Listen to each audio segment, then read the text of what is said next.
فبأي آلاء ربكما تكذبان يخرج منهما اللؤلؤ والمرجان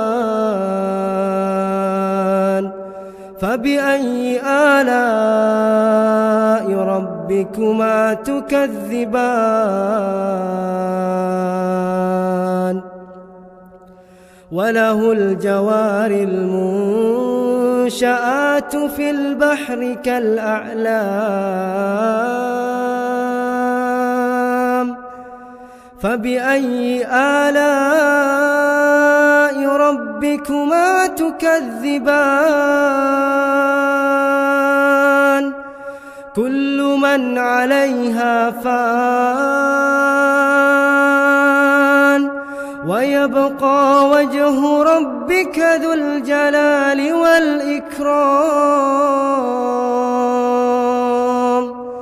فبأي آلاء